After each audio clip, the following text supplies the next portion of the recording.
उसका नाम है रेड्डी कुंटा. कुंटा मतलब तालाब. రెడ్డి కుంటలో రేవంత్ రెడ్డి గారి ఇల్లు కొడంగల్లో ఆయన నియోజకవర్గంలో ఇల్లు ఉంది. ముందు రేవంత్ రెడ్డి గారు కూలగొట్టాలి కదా, ఎఫ్టీఎల్లో బఫర్లో కట్టాడు కదా. రెండవది రేవంత్ రెడ్డి గారి బ్రదర్, రేవంత్ రెడ్డి గారు సొంత బ్రదర్ తిరుపతి రెడ్డి గారు దుర్గం చెరువు ఎఫ్టీఎల్లో ఆయన ఇల్లు ఉంది. నేనేం చెప్పట్లేదు. నెక్టర్ గార్డెన్స్ అని ఉంటుంది ఇక్కడే దుర్గం చెరువు ఐనార్బిట్ మాల్ దగ్గర. మీరు చూస్తే దుర్గం చెరువు ఎఫ్టీఎల్లో రేవంత్ రెడ్డి గారి సొంత అన్న తిరుపతి రెడ్డి గారి ఇల్లు అందులో ఉంది. ఎక్కడ ఇక్కడ పక్కనే రెవెన్యూ మినిస్టర్ పొంగులేటి శ్రీనివాస్ రెడ్డి గారి ఇల్లు హిమాయత్ సాగర్ బఫర్ లో ఉంది. ఆయన 5 ఎకరాల్లో ఇల్లు కట్టుకున్నారు. ఆ ఇల్లు బఫర్ లోనే ఉంది. ప్రభుత్వ చీఫ్ విప్ మహేందర్ రెడ్డి గారు ఆ ఇల్లు చెరువు మధ్యలో ఉంది, హిమాయత్ సాగర్ చెరువు మధ్యలో. మరి రేవంత్ రెడ్డి గారికి నిజంగానే బుద్ధిమంతుడైతే, రేవంత్ రెడ్డి గారు నిజంగా బుద్ధిమంతుడైతే ఫస్ట్ వీళ్ళందరూ ఇల్లు కూలగొట్టుకోవాలి కదా. Charity begins at home. No, charity begins at home, right? So charity begins at home అంటే ఫస్ట్ నీ ఇల్లు కూలగొట్టి నువ్వు ఆదర్శంగా నిలబడాలి కదా. మీ అన్నగారి ఇల్లు కూలగొట్టాలి కదా, మీ మంత్రుల ఇల్లు కూలగొట్టాలి కదా. అది కూలగొట్టి కదా పేదవాడి మీదకి రావాలి. ఇప్పుడు ఇంకొకటి నేను అడుగుతాను, 22 ఏళ్ల కింద పర్మిషన్ ఇచ్చిన మధు పార్క్ బ్రిడ్జ్ అంటే ఇల్లీగల్ అంట. ఇప్పుడు అండర్ కన్స్ట్రక్షన్ ఉన్న బిల్డింగ్లు అన్ని 10 మీటర్లు 20 మీటర్ల లోపల ఉన్నాయని లీగల్ అంట. అన్ని కడుతున్నారు. పెద్ద పెద్ద వాళ్ళు నార్సింగ్ దగ్గరికి వెళ్ళి చూడండి మీరు, పెద్ద పెద్ద టవర్లు కడుతున్నారు. నేను బిల్డర్ల పేర్లు ఎందుకు వాడినందుకు మనం బదనాం చేయడం, కానీ పెద్ద పెద్ద ఇల్లులు కడుతున్నారు. ఎందుకు కడుతున్నారు?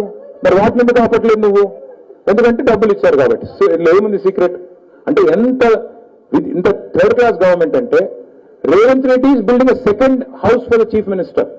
Already there is a beautiful house constructed by KCR garu, Pragati Bhavan बोल के घर है, बहुत बड़ा घर है चीफ मिनिस्टर के लिए. उसको छोड़ दिया इसने, अपने लिए नया घर बना रहा है जुबली हिल्स में. कितने का है मालूम है? उसका दीवार దాని చుట్టూ ఉండే కంచె గోడ 9 కోట్లు. కాంపౌండ్ వాల్ కి 9 కోట్లు. ఇల్లుకి ఎంత ఉంటుందో మీరు లెక్కేసుకోండి. 200 కోట్ల పైనే ఉంటుంది. ముఖ్యమంత్రి గారికి 2 ఇళ్ళు ఉండొచ్చంట. డిప్యూటీ చీఫ్ మినిస్టర్ గారికి 3 ఇళ్ళు కావాలంట. డిప్యూటీ చీఫ్ మినిస్టర్ గారికి హైదరాబాద్ లో ఇల్లుంది, మధురలో ఆయనకు ఇంకో ఇల్లుంది, camp office, MLA camp office. ఇప్పుడు ఖమ్మం జిల్లా హెడ్ క్వార్టర్ లో 3 ఇళ్ళు కడుతున్నారు, దానికి 5 కోట్లు అంట. ఉప ముఖ్యమంత్రికి 2 ఇళ్ళు. 2 ఇళ్ళు అంటే ఇన్లే, don't get me wrong. Deputy chief minister గారికి 3 ఇళ్ళు అంట. ఒకటి హైదరాబాద్ లో, ఒకటి మధురలో, ఒకటి ఖమ్మంలో. వాళ్ళిద్దరికి 3 ఇళ్ళు 2 ఇళ్ళు కావాలంట. మీకు మాత్రం 1 ఇల్లు ఉండకూడదంట. ఇదేమి న్యాయము? నీకు నిజంగా అంత ఇంట్రెస్ట్ ఉంటే నీ కొడంగల్ ఇల్లు కొట్టు, మీ అన్ని ఇల్లు కొట్టు, మీ మంత్రుల ఇల్లు కొట్టు.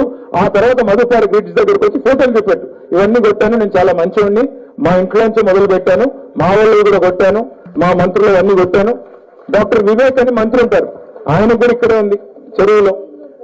ఎవరికమ్మా గల్లీ కోయిల్ ఉందమ్మా, అది కూడా కట్టగానే వేరే వేరే పేర్ల మీద ఉంటాయి, ఆయన పేర్ల మీద ఉంది. అందుకే మై హంబుల్ రిక్వెస్ట్. అమ్మ ఎంత బాగా చెప్పిందంటే, ఇక్కడ ఎమ్మెల్యే గారు ఉన్నారు, రాజేంద్ర నగర్ ఎమ్మెల్యే గారు. అమ్మ పేరేంటమ్మా?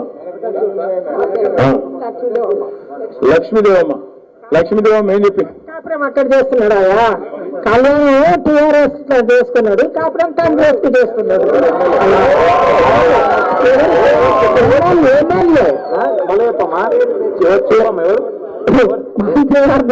తెలుగు చదువు రాదు నాకు, పల్లెటూరు మనుషులు కానీ.